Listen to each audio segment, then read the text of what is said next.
Chaos. If I had to pick one word to describe the Mikko Rantanen situation, that would be it. Chaos. You see, it all started a month ago when we all thought Canes GM Eric Tulsky was an evil mastermind. I mean, he shipped off a borderline star in Matisz plus a couple other assets for a bona fide superstar in Mikko Rantanen. Every Instagram account that rates trades was giving Carolina an A and Joe Sakic and the Avs a big old F. But now, just a couple weeks later, everyone has deleted those posts and the Canes are in full panic mode. You see, Rantanen is still without a contract for next season, and the two sides don't seem close on a deal. And on top of that, the Finnish superstar isn't even producing up to his standards. Since the trade, Carolina's 3-5-1, and Rantanen's playing some of his worst hockey. So in an unprecedented move, Tulsky might just take the L and trade him again. You see, Carolina's all about asset management and analytics, and at the end of the day, I don't think they're ready to hand Rantanen $14+ million a year, and with a major salary cap increase on the horizon, he could realistically ask for that, and a rebuilding team like Chicago could afford it. So for him, why would he sign for less for a team he really has no connections to like Carolina? And I think Tulsky's realizing that right about now, and that's the reason why a legitimate superstar like Rantanen might be packing his bags twice within a month. With that, welcome into our trade deadline special here on Top Shelf, presented by Skyscanner. I'm Aidan, Thakkar, joined by my guys John Matisz, Levi Smith, and the Rantanen situation is insane. Is there actually any chance, John, that he goes somewhere? I think there's a chance, but like if we break this down from Carolina's perspective, one, they're in such a bind here, right? Like it could go real sideways here in terms of acquiring a superstar and either flipping him again and obviously not getting back what you would hope in terms of competing for a cup, or keeping him, hoping you go on a deep run and then dealing with the aftermath in terms of do you sign him in the summer, does he go elsewhere? But I feel like if I'm Tulsky, like that first option of trading him, that would be more of a last resort. I feel like the window that they're in now to contend under Rod Brindamore's reign here behind the bench, they have Aho and Slavin, and their whole core is like right in the prime of their careers. They acquired a guy like Rantanen for the playoffs to finish, passing plays that they've failed to finish in previous postseasons, kind of like Gensel last year, right? And could he walk like Gensel did last year? Sure. But I feel like they're just in this contention window where they need to do risky things like acquire Rantanen, not knowing the future, and to just trade him, even though it would make sense sort of on a spreadsheet, I think would be a huge mistake. That said, it's still like I said, like it's a bind. It's a tough situation because you don't want guys to walk like a superstar type player without getting anything for them. So I don't know, man. It's tough. Like, but if I were to sort of like handicap it, which is very difficult because there's so many moving parts in this story, I would say they probably keep him. Yeah, and at the end of the day, I'm thankful that it's even a conversation because in this post-Four Nations time leading up to the deadline, we need stuff to talk about, especially with how many big deals happened before Four Nations.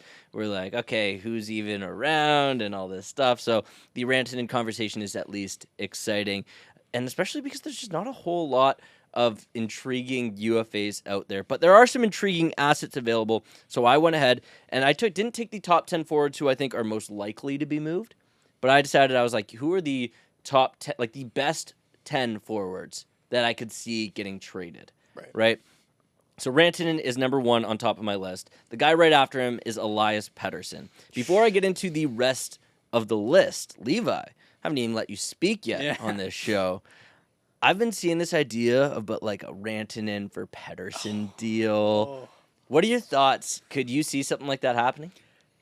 I think I could, from the standpoint of that's like, despite I'm super out on Pettersson right now. Like I have no confidence in him. So I think despite the limited things that you maybe can even get for Rantanen now with teams knowing his situation, a guy like Elias Pettersson who's having a big down year and doesn't look great, that would be a guy where Carolina's like, okay, I'll pull the trigger on that at least. At least this guy has some upside. So I mean, yeah, I don't know. It's a crazy hypothetical. I think I could see it happening though for sure. I think the Hurricanes say no every day of the week because Really? Pettersson doesn't really solve their problem, right? Their problem is that they're this elite team as far as their team offense, team defense, but they don't have finishing. Hence why they got Gensel. Hence why they got Rantanen. Pettersson is a playmaker. At his best, he's a two-way playmaker. He's never, he has a good shot, but he's never been like a sniper, so to speak. So I feel like they would just be bringing in damaged goods and this long contract, and it wouldn't really make sense. And it would be like you might as well keep Rantanen for the stretch run and deal with whatever happens after the season versus take on Pettersson for Rantanen. That's at least my view. If Carolina is like super paranoid though, and they start bugging out, being like, we're going to get nothing for this guy. I mean, I could see it, like you said, kind of a last minute thing. They're like, okay, Elias Pettersson, sure. Like, we'll take him. Like at the end of the day, like Pettersson's contract is huge in terms of length and money. But when we're talking 4 years down the road with the way the cap is trending, it's not ridiculous. You're going to be seeing a lot of guys get that number and be like, whoa, like Marty Matisz, for example, he's going to get probably a number similar to that. And Carolina traded Matisz, Drury, and a second-round pick or something like that, and also paid a pick to Chicago for retaining some money. But would they have paid that package for Elias Pettersson? Yeah, that's what I don't think so. Definitely not. So it would definitely be Tulsky taking the L. As I was saying off the top, like if they're trading Rantanen, I don't think they're getting a return that warrants what they gave up for Rantanen in the first place. I still think that they just need to go really hard at trying to resign him because they have the money that they could probably make it work in the long run. Oh, yeah. And he fits their window because their window's not closed after this year, but if they lose Rantanen and don't replace him, all of a sudden they got to make some moves to reopen that window because the offense gets tricky. One guy, unrestricted free agent, next on my list here. I think this has been a really intriguing one lately because who thought Brad Marchand could be a name on the trade block or could be drawing interest, but he's without a contract coming up. He's a player every single team in the league, especially a playoff team, would love to have. But could you, John, see Boston trading their captain? I would put this pretty low in terms of percentage, just based on Marchand has publicly said, hey, I don't want to go anywhere. The Bruins, it's your captain. It's a guy who means a lot to the fan base. What are they thinking in that instance? I assume behind the scenes the discussion over his extension is over term because this guy's going to be 37 in May. I mean, we saw it during Four Nations. He's lost a step. But I also see a world where, say, like a Tampa Bay comes in with an offer that Boston can't refuse, and Marchand moves to John Cooper's team, a team that needs a ton of depth, and he just becomes this like rat-like figure in the playoffs like he always is. So I can understand the market. I just think that Marchand and GM Don Sweeney are probably more on the same page in terms of let's figure out an extension versus let's move you elsewhere. But certainly a name to watch because at his best, he's an impact player. Do we see that every game nowadays? No. But there's also sort of like the cultural aspect of what does he do for a dressing room? How does we saw it during Four Nations. I mean, he becomes like the spokesperson for the team. So he's a desirable asset for sure. Yeah, and I think people always talk about like, oh, you trade your captain at the deadline when your team's bad, then you sign him back in the summer. Sure. I remember that was the idea with Ryan Smith when the Oilers traded him like 20 years ago. I don't even know why I remember that, but he didn't come back. I feel like once you sort of make that decision to move a guy out, it's kind of done. It's the reason Giroux didn't go back to Philly after they dealt him. And so I think it would be a huge signal from Boston that this core is just like this. It's done. It's done. And I would think that, I mean, Pasternak wouldn't be on the market, but could you see a hockey trade with Pasternak in the summer? Could you see McAvoy? Because if you decide to rebuild completely as Boston and tear down and go for McKenna and DuPont in the next couple drafts, does Pasternak and McAvoy, do they fit those windows the same way that they fit a window to win in the next 3 to 4 years? If you decide to rebuild, Boston's got a long way to go. They don't have a huge farm built. But Marchand will be an interesting one to watch. I know a lot of Leaf fans are kind of interested in that idea. Another Leaf target, and a target probably for every team, probably the most likely unrestricted free agent to be dealt. Fantastic third-line center, played well enough at the Four Nations, deserved to be on the team, or at least he was on the team. So Brock Nelson, UFA with the Islanders, doesn't really sound like he's going to stick out in Long Island. Levi, you think he goes somewhere? If you think he goes, where do you think he would end up? Yeah, I think Brock Nelson's for sure on the move, and it's true. Like a 30-goal scorer who's a great centerman, can play defense. Like this is kind of the prized possession here. But no, yeah, I've got a couple teams penciled in who I think could make a move from, the first being the Leafs. I think Toronto is in desperate need of some center depth, and he absolutely fills that role and kind of gives them a second level of scoring.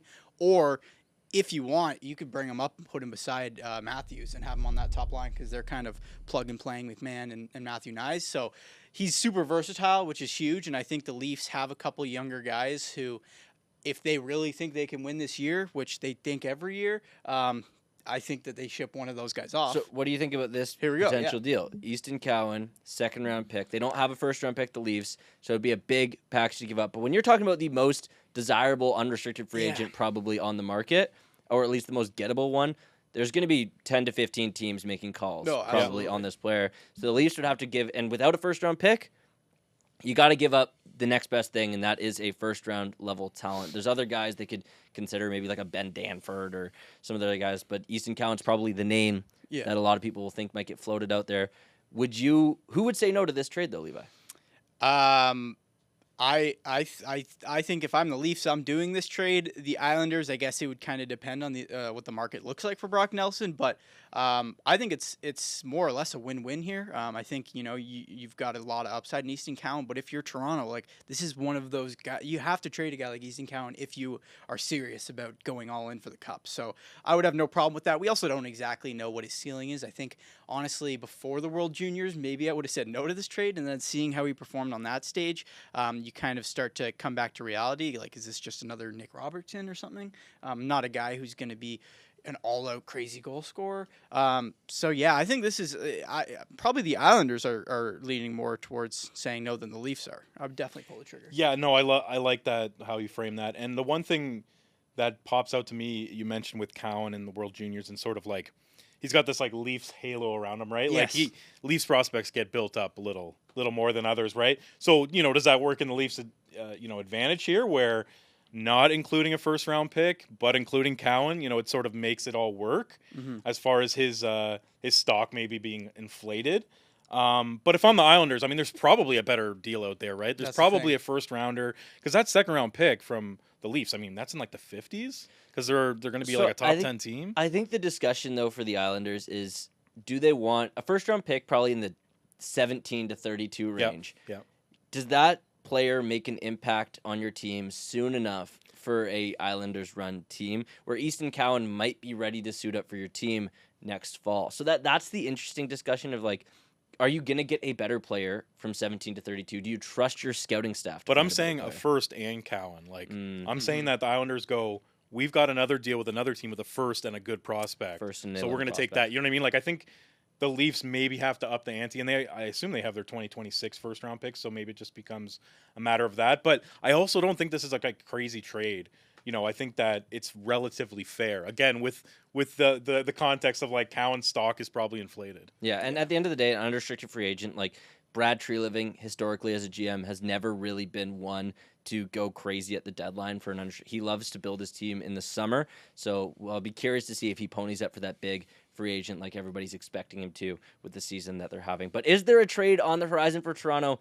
I don't know. But what we do know is that you can get to the 6 to watch the Leafs cheaper with Skyscanner. Link in the bio or description to score yourself the best flight deals around. Next guy I had on this list having a very intriguing season for the Pittsburgh Penguins, Rickard Rakell. He's got some term left on this deal, John, but one team I isolated as potentially a team that might want to target a top 6 forward is the Minnesota Wild. They're dealing with a lot of injuries right now. Obviously, Kaprizov, now Joel Eriksson Ek. They could use an extra scoring touch to beat a team like the Winnipeg Jets in the playoffs or the Dallas Stars. They got these really good goalies. You need someone to score goals besides Kirill Kaprizov. So I put this trade together. A couple picks, as well as Carson Lambos, kind of first-round pick from a few years ago. He's playing in Iowa right now. They've got some really good defensive players, prospects in Minnesota, so I feel like they'd be willing to give him up. Would this be enough for Pittsburgh to give up a Rakell? I think Pittsburgh would want a better prospect. I think Charlie Stramble, one of those type of players who is maybe a level up, a higher tier prospect, because I feel like Lambos is, just not it in terms of his trajectory and what he will ultimately be as an NHLer. But otherwise, I don't mind the trade. The thing is that Rakell at his best, like at $5 million for the next 3 years after this one, like that's a bargain, because he's on pace for 35 goals, 65 points. He looked great at the Four Nations in terms of being this guy who's great on the wall, great in the corners, some physicality and a wicked shot. So I think his market's going to be pretty big here, and I would assume Pittsburgh is going to trade him because they're rebuilding. This is the type of guy that you move off of, even though they've already got 1 million picks in the next few years. But I don't hate this proposal, but I feel like if I'm Pittsburgh, I'm going like, okay, Minnesota, you have one of the best prospect pools in the league. Give me one of your top 7 guys. At least give me a guy in your top echelon. You've got all these riches. Give us something, because Pittsburgh doesn't exactly have a whole lot of depth. I also think that they, as a team, Pittsburgh, knowing that like the next couple of years are going to be pretty murky in the next couple of drafts, you kind of might want just another round in the chamber for a shot at McKenna or a shot at DuPont over these next couple of years. So maybe that deal with Rakell might have to start with a first-round pick as well, rather than a 21, 22-year-old prospect. Next guy I had on this list, probably one of the most intriguing centers, I think, that people are talking about. People I've heard that's talking about not just this guy Braden Schenn, but also his brother Luke Schenn. Teams wanting to unite both of them because it sounds like 2 really good playoff performers. One team I thought could really use a Braden Schenn, a older veteran center who's been there and done it in the playoffs, as the New Jersey Devils. They've got some elite centers with Hughes and Heischer, but that third-line center right now is not it. No. So I cooked up a package for you, Levi, here. Who says no? Braden Schenn for a very good defensive prospect in Seamus Casey. A little bit of a cap dump there with Eric Holla and a second-round pick. Who says no here? Again, I think credit to you. You're crafting together some pretty even trades here, because I like this one a lot. You might think that Casey might be a bit of an overpay, I guess, if you're the Devils, considering just where Schenn's at in his career and that he's not signed forever. But they have some good, like kind of a bit of a wealth there, especially on defense over in New Jersey. I mean, they still have a second overall pick that isn't even playing for them right now. So they've got a lot of options that they can move on the back end. I think the biggest factor in this trade, and just when talking about Braden Schenn, is the fact that he has the no trade clause. Yeah. He's been comfortable in St. Louis for a while. He's their captain. Like this is kind of a pillar of the Blues for the last little bit. So obviously, I think they're cognizant of what they have there and kind of the bond that they have with him. But I think at the end of the day, too, even if they tried to ship him somewhere, he's going to waive that no trade, or he's not going to allow it. So I think that's the biggest factor here. I think package wise, this is actually a pretty fair trade. I think both teams would say yes. But that's would Braden Schenn say yes? That's the thing. Right. Is the player going to say yes? I don't exactly know either, like where he would be okay going, because like you think about it, like he's been in St. Louis for a while, his family's there. Like this is not a young guy who can get up and go somewhere.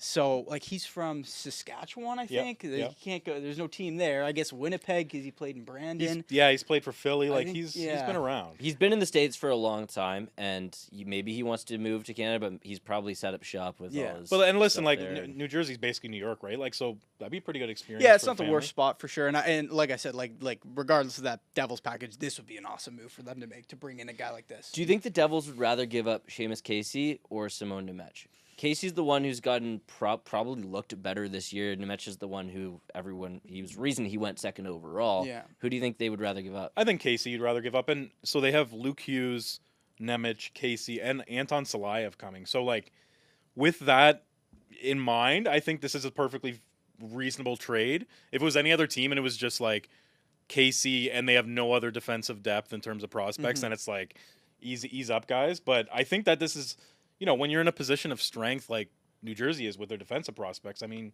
you pull the trigger. No, they're absolutely rich on the back end in terms of prospects. And the one hole, when I was looking at their entire roster, was that third line center spot. And what better player there for would be Braden Schenn.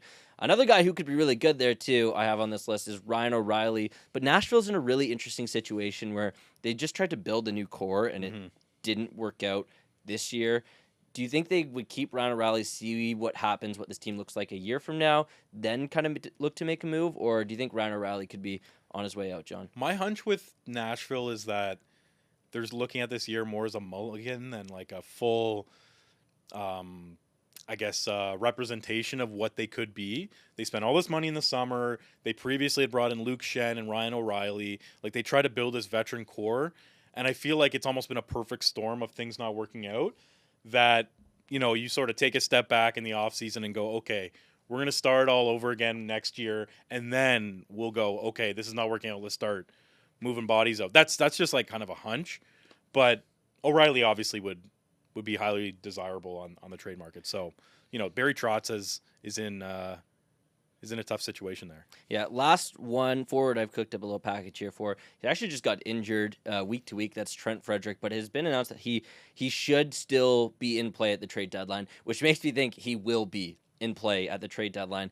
And Trent Frederic isn't some guy who's going to score you 9 goals on a playoff run, or play in your top 6 or play in a power play, but he is a guy that is just your prototypical fourth line, in your face, annoying rat, and that makes me think of just one team, the Florida Panthers. They've been missing that a little bit. Ryan Lomberg's gone. Their fourth line isn't exactly electric. It's like Nosek, Jonah Gadjevich, and I was talking about this earlier with you. I forget who the last one is there. I was thinking Frederic to the Panthers. They don't need him to be healthy after until the playoffs. They just need him to come play in the playoffs. 2nd round pick, 4th round pick. Is that enough for Boston to send him, or they would look for? Do you think they'd look for more, John? I think that's pretty fair. I mean, ultimately he's a fourth liner on a contender, right? And not exactly a point producer. And I love the Ryan Lomberg comparison where, if you're Florida, you're missing that sort of agitator, the speedster. Frederic's more of like a physical guy, and he'll get in the odd fight, but I don't know. He seems like a Florida Panther to me. So I like that you chose the Panthers here, and especially with the context of that fourth line. I think he slides in there really nicely. And you're not giving up a ton. I mean, the second seems a little rich, like maybe a third and a fifth, but like I'm fine with this. Well, because there'll probably be a big market for him. What right? was it a couple years ago though? When was it Tampa gave up a first and more for Barclay Goodrow? Like, sometimes these guys that play lower down in your lineup, like they gave up a first, second, third, fourth, fifth, or something like that for Tanner Jeannot. Yeah. Sometimes these guys that don't exactly produce a lot still pull in a lot. They're put on a pedestal because of what they would mean to your team and what they do to your team. Absolutely. Like Ryan Lomberg in Calgary, he's maybe got 1 goal or something like that all year for the Flames, but he's been an incredible energy guy for the room and on that fourth line. Those are the kind of guys that just kind of bring up the value of the rest of your team just based on who they are. Well, and can't you see Frederic re-signing in 100%. in Florida? The taxes and the weather, and Paul Maurice seems like he'd like that. So you know what I mean? Like I could see the Panthers talking themselves into a bigger package than maybe necessary. Well, I could see he's making $2.3 million. I feel like if he were to sign in Florida, he's probably making $2.3 million. If a Canadian team wanted to get him, he's probably asking for a 4x5. Right. And whoever signs that is going to be looking silly. The other 2 guys I had on this list, I'll just touch on really quickly. Jake Evans in Montreal and Yanni Gourde in Seattle. I think these guys could be on the move because considering their status, I don't think they'd be huge packages for them, but there would be a lot of suitors, I think, for players like that who can kind of slide in onto your 3rd or 4th lines and be difference makers. Would you guys agree? You think they might be going somewhere? Yeah, I think so. I think both of them. Well, at least Jake Evans. Like the market's not going to be crazy. Habs won't be asking for much with a guy like that. Maybe a 2nd rounder or something that moves the needle at least for them to ship him off. But yeah, with him being a UFA coming up, I think that makes sense. And Yanni Gourde, he's proven that, or like he's come around a little bit in the playoffs before. So I think he's a guy that could definitely, he could get to a playoff team too. But like I don't think these are massive difference makers. Injury problems with Gourde, right? So that's probably a red flag and something teams are looking into. But I could see, honestly, if I were to guess, Gourde moves, Evans more of a 50-50, like maybe Montreal goes, okay, this is a guy we want long-term in our bottom 6, because he's really popped this year in terms of being like, not necessarily a core player, but being like a reason why they've been, as good as they've been. All right. Let's move over now to the D-men. And I think the most interesting defenseman story is not on this list, but we will get to him later. But we're going to start with the second most interesting story, and that is Erik Karlsson, who it seems like every time a team trades for him, it goes poorly. But it sounds like he might be on the move again. He's not as many years left, and with the cap going up, the salary might not be as big of an issue. But Karlsson to Dallas is the idea I have, because Dallas has a lot of free money. They got some money coming off the books this summer, and they sorely need somebody on that right side who can play on the power play and who can move the puck. So I had Erik Karlsson here to Dallas. I think this is a decent enough package for Pittsburgh. Maverick Bourque is a solid 20, 21, 22 in their center. Matt Dumpa is a cap dump to make some stuff work. And then that 2nd round pick, I don't know if they already gave up that 1st round pick for, I think it was Granlund and CC, right? Yeah. So what do you guys think about this deal for Karlsson? Is it worth it for Dallas? Because it's definitely, I think it's worth it for Pittsburgh to just move him out, but worth it for Dallas, Levi? I think it's, I think present day, especially this season, absolutely. This is a deal that Dallas does all day, getting a guy like Erik Karlsson, because we talked about it before on the Four Nation show. When he's around, like, good players and stuff, you can see what he does. He was great for Sweden. He had a bunch of points. So I think so. I am hesitant, though, to say that Dallas would actually accept this because you look at their GM, Jim Nill, like a guy who obviously is very, very heady when it comes to signing big deals like this. Dallas has so many young guys who are going to deserve a big raise in the near future. And suddenly it's like, oh, we can't pay Wyatt Johnson or whoever you want it to be because we're paying an old Erik Karlsson all this money. So I actually think, kind of knowing Dallas and how they operate, I think they would just say no to this solely because I think they'd go after some guys that are a little bit cheaper. But if you're talking about like, oh, you have to get it done this season, we need a cup, absolutely. I think this is a fair deal. And I thought Erik Karlsson showed it in the Four Nations too, that he can play at a high level and he can play with good players. I think the key for him is to be surrounded by good players and insulated by good players, not playing on a crappy team. That doesn't really work for him that too well. I'm going to run through some of these other defensemen I have on the list. After Karlsson, we had Rasmus Andersson, Brandon Carlo, David Savard, Ivan Provorov, Rasmus Ristolainen, and one other guy, Carson Soucy, on here. The only reason I'm including Carson Soucy is because the Ottawa Senators have not bought at the trade deadline in, I don't know how long. It hasn't felt like they deserve to buy at the trade deadline. I still don't think they should go all in at the deadline. I think that's silly. But I felt like Soucy could be a good target for them. Maybe just a mid-round pick, third-round pick. Do you think that's just a win-win on both sides? Soucy sounds like on his way out. Yeah, I'm fine with that. Like Vancouver, they acquire Marcus Pettersson. It bumps Soucy down because obviously they have Hughes also on the left side, and he's a pending UFA. I think this is one of those no-brainers for Vancouver where, okay, this is just not going to work out with this player, and let's move off it.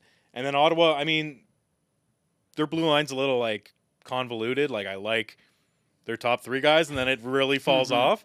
So if you want to add another guy to your top four, or even, like, as your number five, if you think, more long-term and, like, building up your team to be a contender, I think Soucy might fit that. So I like this. Yeah, and I think there's a lot of guys that Ottawa could target in the summer. That could be like an impact top four defenseman on their team.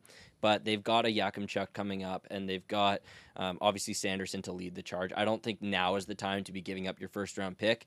We've seen how Senator seasons have gone in the past. They don't have a playoff spot confirmed or anything like that. I don't think they should rush to any just things right now on a pure rental basis. But I could see them making a hockey move.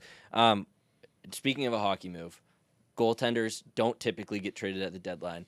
But one team that is just always, like, it sounds like they always need a goalie. It doesn't sound like they really should do it, but I want to ask you guys, should the Oilers make a move for a goalie? Is that more impactful than a forward here?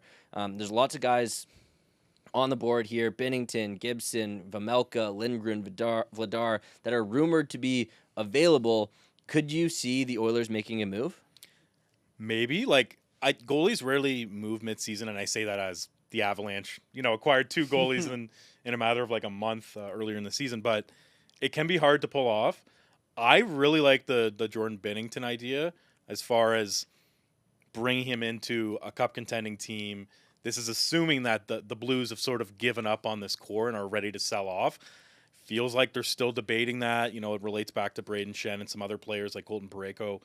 What do they do with that core? Are they ready to run it back, or is this part of the dismantling? So I'd really like Jordan Binnington there. I mean, how does the money work with a guy who makes $6 million a year? Does Stuart Skinner go the other way? Like, he only makes 2.4. So there's, does Evander Kane go the other way?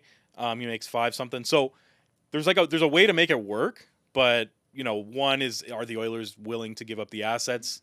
And two, are the Blues ready to get rid of this goalie that just won Canada the Four Nations and has shown that he's a clutch performer? Like, do you want him to out of your organization and give everything to Joel Hofer, right? So there's that going on. And then Charlie Lindgren's one of those guys where maybe people aren't talking about him because the Capitals are doing so well, and there's a bit of a tandem between him and Logan Thompson, and it's like, okay, don't mess with that. But there were rumors about him being on the verge of signing a contract a couple of months ago. There's no contract yet. He makes only $1.1 million, and he's a pending UFA. So, if the Capitals want to get creative and are willing to sort of rock the boat in terms of chemistry? Do they move out Charlie Lindgren to another team, contending team, who can fit them under their cap, and then they get something back? Maybe it's another goalie that's younger or something that they slide into the backup role or something of that nature. But sort of a sneaky under the radar guy to think about, Charlie Lindgren, because he's capable of being a 1B. But what's his future in Washington? And this is a team that everything they've done in the last 12 to 18 months has turned into gold. Carberry, Dubois, Logan Thompson, like there's literally a list of like 10 names where they've all just gone off. Is this their next stroke of genius? Who knows? And I do think in the Oilers' perspective that like, what's the most immediate like way you could improve that team, and that be bringing in a star 1A goaltender. That's obviously what they're missing the most. Binnington showed for Team Canada that he can be that playing behind a Canadian Team Canada team. Yeah. But there might not be a player that improved their stock more at the Four Nations than Binnington did, and that's only because of that final game. Because he was obviously people were like, "Oh, Binnington." He's a bit of an adventure in net in general. And my thing with the Oilers is, I feel like that they don't want the adventure in net. They've been doing that with Stuart Skinner, who's had fantastic runs. They did that with Mike Smith before that. I think for them, if they're going to pay the assets that it would cost to go for a 1A elite goaltender, they should be going for, I don't know, similar to what New Jersey did last year with Jacob Markstrom or something like that. And I don't know if I'd put Binnington in that category just yet. That's fair. The Oilers were one game away from taking home Lord Stanley last year, and they're poised to make another deep run this year. So if you're looking to book your trip to Edmonton come playoff time, well, there's no better time to save on your travel than now. And you can do so with Skyscanner, link in description and bio for those top shelf deals. And guys, we're not doing emptying the notebook this week because we opened it up to an inbox. John's taken some messages here, and I want to bring the inbox up because I know you got some interesting ones, and we left off some guys on this that we were talking about in our trade deadline discussion because we wanted to talk about them, including the Seth Jones one. But before we get into the Seth Jones one, there's some Levi is kind of a rude. Oh wait, what do I see there in the second? Gave him some hate mail. There. Yeah, You some suck, hate mail from Levi S. I Look at wonder who that is. Couldn't be me. But Gotta have the classic Leafs fan in there. Leafs for life. Is this the year? Yeah, is this the You've year? probably gotten that Probably email 30 not. times. Yeah, there you You know, go. But the something about Seth my Jones age. one, we left him off in the defensive conversation. So what'd you get there? Well, yeah. Let me pull up my phone so I can actually read the question from my inbox. So this is from the Real Cowtown. Great handle. Is Seth Jones as good a player as I think? And will he be a bargain as the cap rises? Also, what kind of return do you think the Blackhawks would get for him if they do trade him? So Seth Jones famously he's not like formally requested a trade, but he's been public about how he would like to be moved. And then Chicago had a really bad showing against Utah the other day, and he was very honest about how they haven't improved this season. And, sort of wave the white flag, so to speak, in terms of, hey, get me out of here. But yeah, let's separate this into a couple different layers. So let's talk about the player. Let's put the contract aside. Let's talk about the player. So Seth Jones, I feel like he's overrated by people who mostly look at the eye test, that mostly use, just watching the games. But I feel like he's underrated by people who are digging into the numbers and not watching him. So what does that leave us with? I think he's a second pair, like an elite second pair guy, maybe a number 2 guy, but he's certainly not a number 1 defenseman.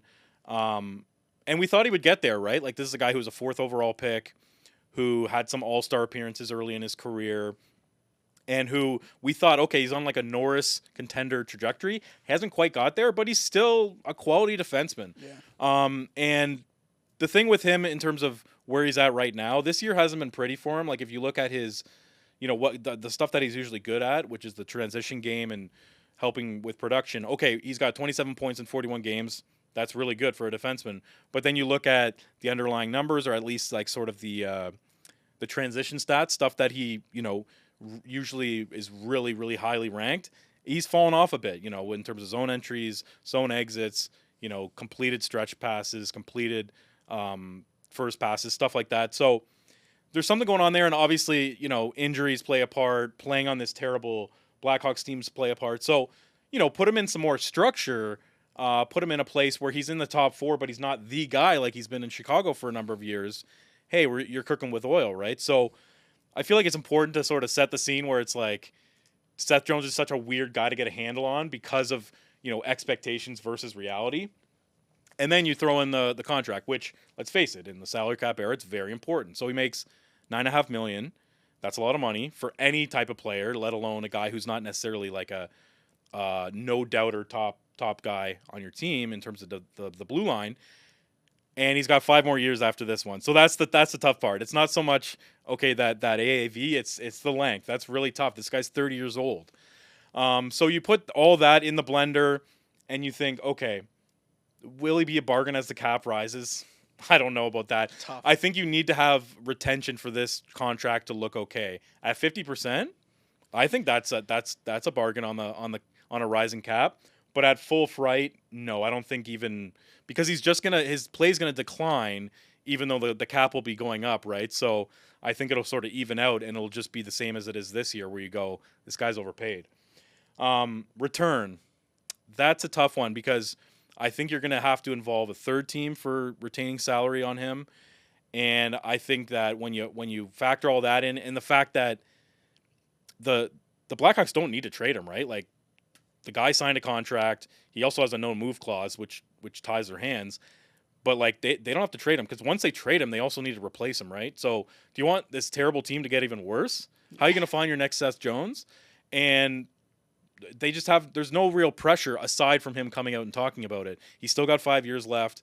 And again, if there's that contract involved, you're going to have to involve multiple teams, which means that there's going to be more assets moved around and who are these teams that are being involved? So it's a really interesting situation because it is this high-profile player.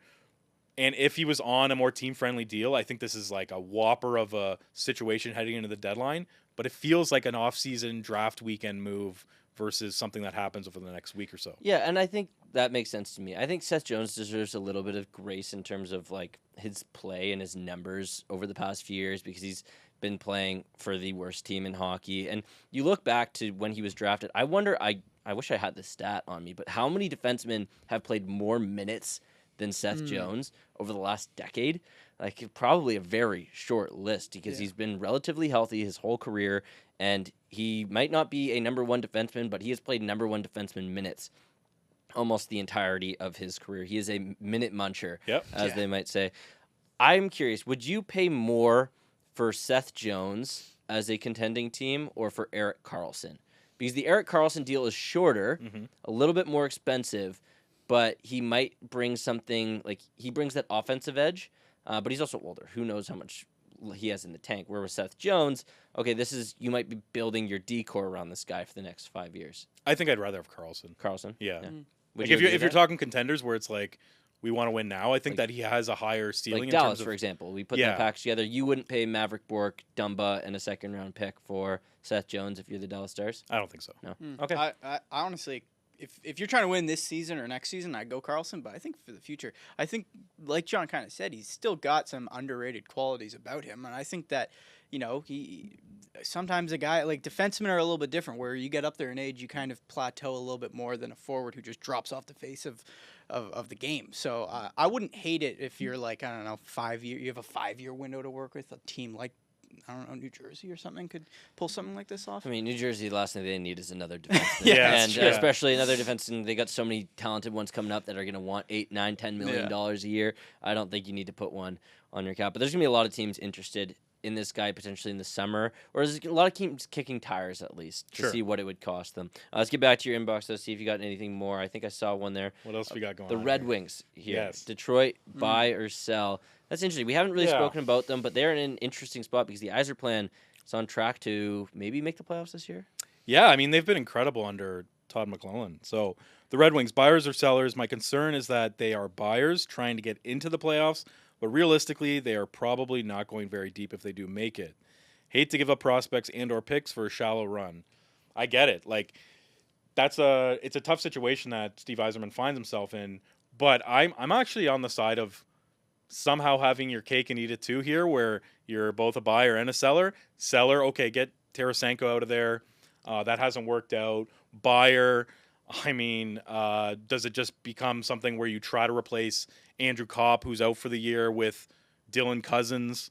I mean, obviously that's a Buy big for move. the future kind of thing. Yeah, it's like for this year, but also for the future. He can be part of that core with Lucas Raymond and Moritz Seider, and be sort of part of just that sort of timeline. Cousins would be a great ad for them. Yeah, so and it's obviously a complicated deal Yeah. to pull off, but they have a fair amount of prospects. They have picks.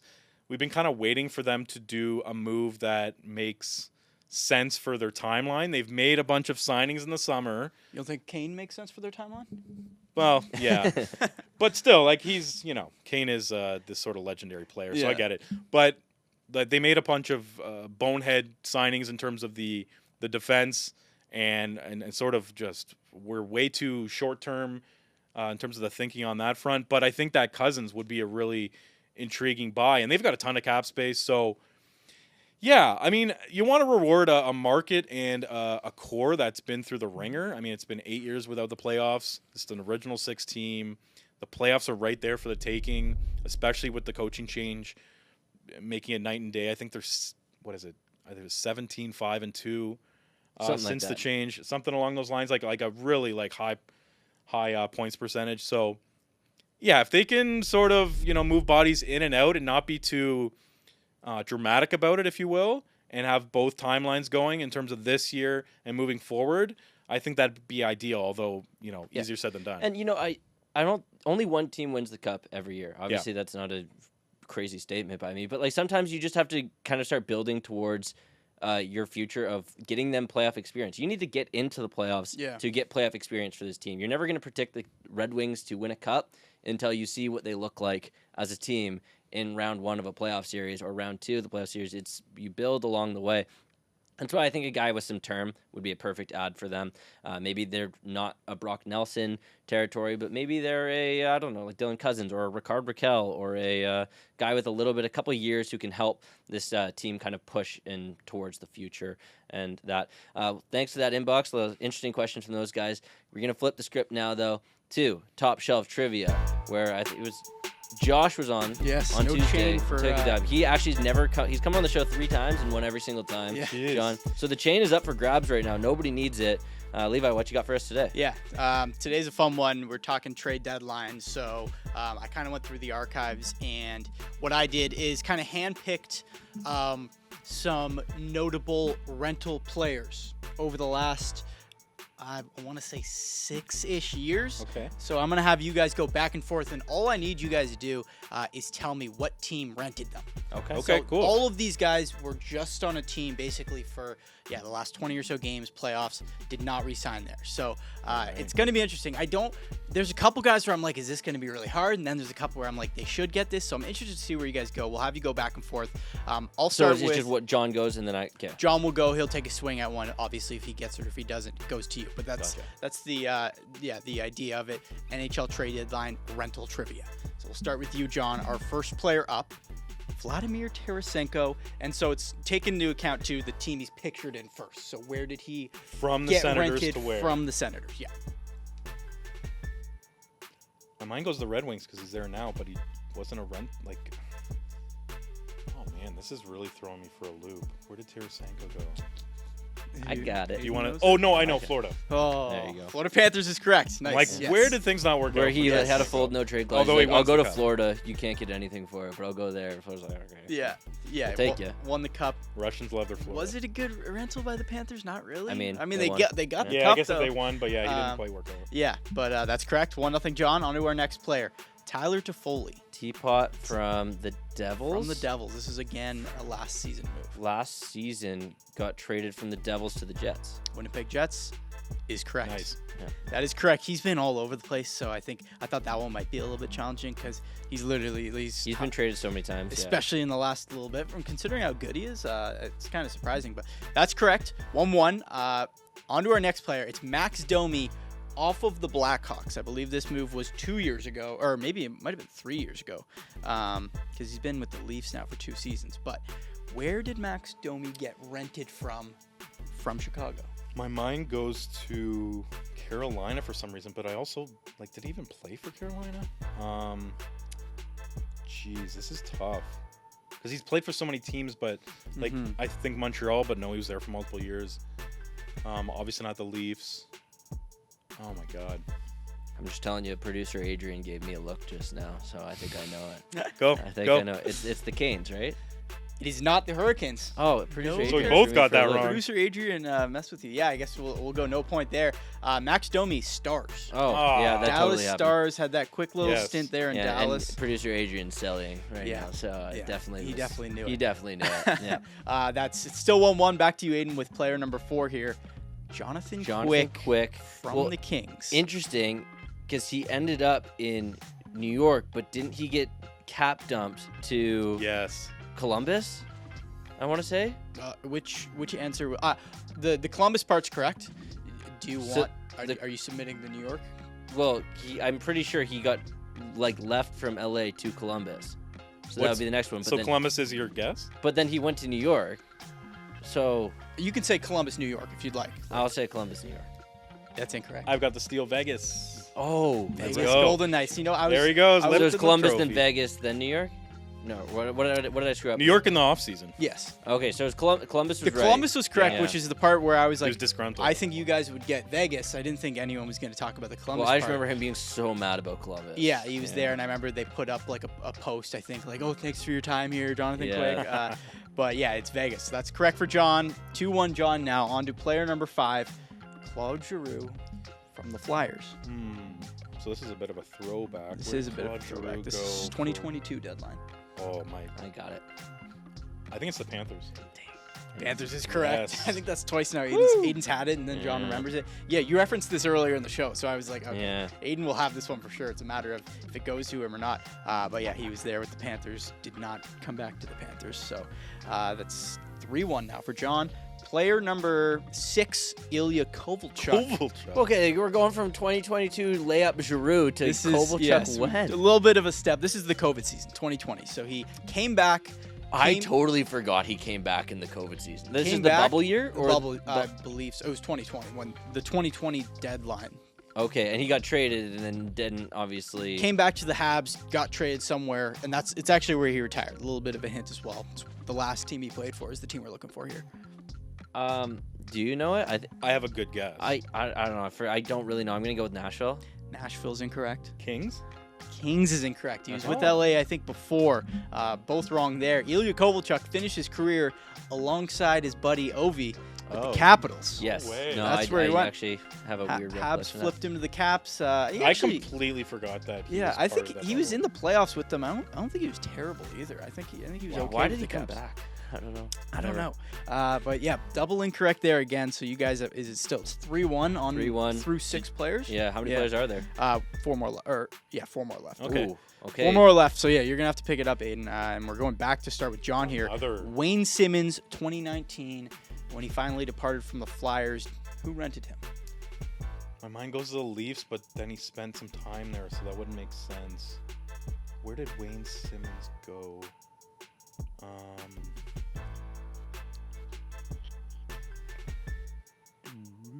I don't know if I know it either. Give me 1 second here. I'm gonna go with the Rangers. I don't think it's right, but New York Rangers is not right. Aidan, this would be a big steal for I you. definitely need this one, but I Yeah. don't know if I have it. I feel like he was like this was right around when Nashville and St. Louis were good, and I don't think he was a Blue, but I feel like was he a Predator? Great get. Yeah. Aidan. Wow. Nashville Predators. That was the one. Honestly, I thought you guys might have That was the a most Just a great trouble weird with. goal. inkling. Great Yeah. Very, very. I didn't short even stint. know it. It was just like the vibes of like That's big time though. 3-2 now. Back to you, Aidan, for the next player.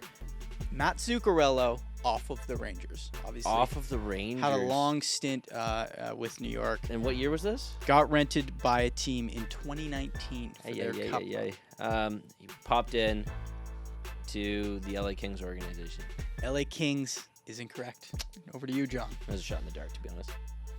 He's only played for 3 teams. It's the one team in between the Rangers. Well, obviously that's one. Oh, actually, yeah. So it's not Minnesota. Wait, no, I Um, do know it because he got traded there and he got injured right away. He got like I don't even think he played a game He played Played- in the playoffs. in the playoffs. Yeah. Yeah, I think he played 2 regular season. yeah, and I think I know who it is, but I'm not sure. It's obviously his guess now. So Man. 5 seconds.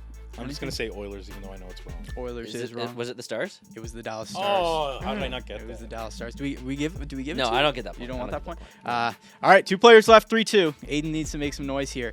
Matt Duchene, this is also 2019, had a little bit of a run there with the Sens. Somebody rented him right after that. You don't know it? No, it starts with No, you, it's- John. Oh, it's me. Yeah, Sorry. Yeah. So it's not the Stars.